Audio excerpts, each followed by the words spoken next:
That.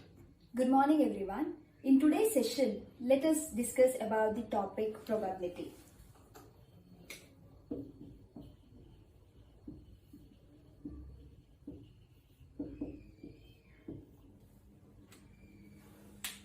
The term probability is nothing but a numerical measure that indicates the change of occurrence. For an example, when a newborn baby is born, the result could be either it could be a male baby or it could be a female baby. Similarly, if I have to give you another example, let us imagine that I am going to toss a coin. Now the result could be either head or it could be tail. So the chance of occurring an event, it may happen or it may not happen. So here in our example, the result can be either head or tail. That is, when you toss a coin, even you don't know what the result would be. It could be head or tail. That is nothing but probability. So in simple terms, we say that probability is an numerical measure that indicates a change of occurrence or chance of occurrence. For example, if we roll a dice, let me give an example.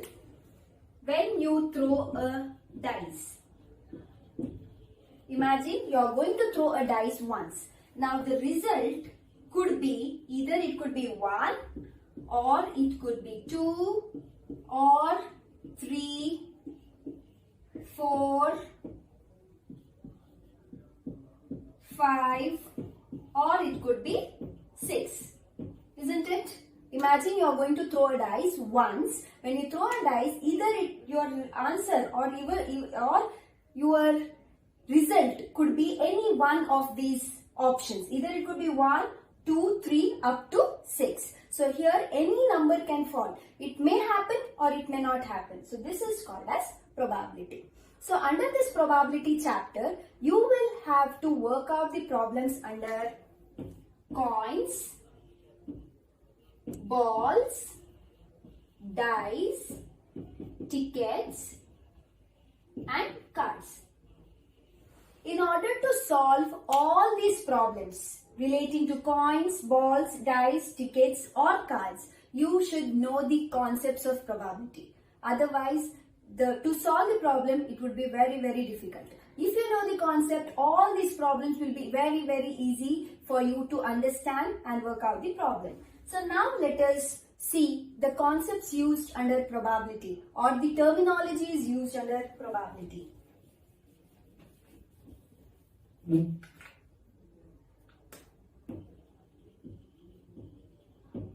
Concepts of probability.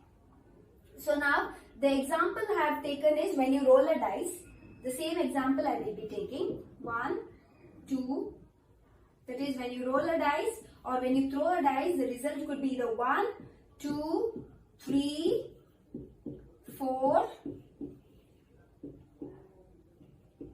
5 or it could be 6. Using this example, let us analyze and understand the concept of probability.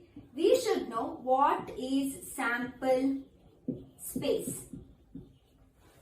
Now, when you throw a dice, I said the chance of occurring or the chance of possible outcomes are from 1 to 6. All these outcomes, possible outcomes are called as sample space. All the possible outcomes are called as sample space and it is denoted by capital S.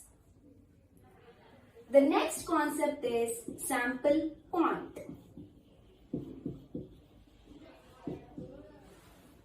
Now, when you throw a dice, the result could be 1 or it could be 2, 3 up to 6. So the result, one possible outcome out of all the possible outcomes are called as sample point. That is 1.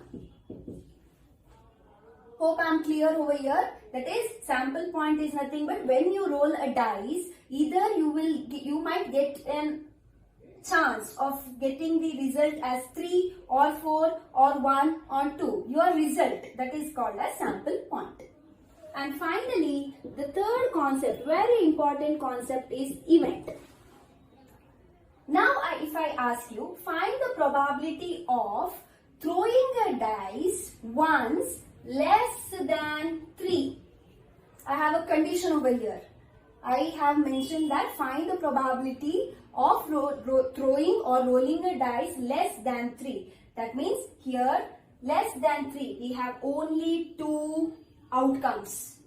That is 1 or 2. This is called as event. The event can also be impossible event or null event, which we denote it as like this. That is null. When there are no possible outcomes, we call it as null event. So what is event? All the possibilities.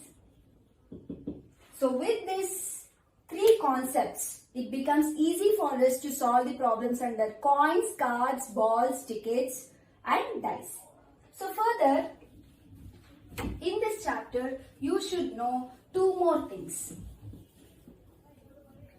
One is formula, and secondly, you should find the words for and, or, and or in the question. Formula to find the probability is m divided by n. That is favorable outcomes divided by number of outcomes. And in case if in the question, if there is a word and, wherein we have to multiply over there, and if there is a word or, we have to add. So with these 2 important things, we can work out the problem under probability. So with this, I will be concluding the session here. In this session, we have seen what you mean by probability, the concepts of probability and the formula of probability.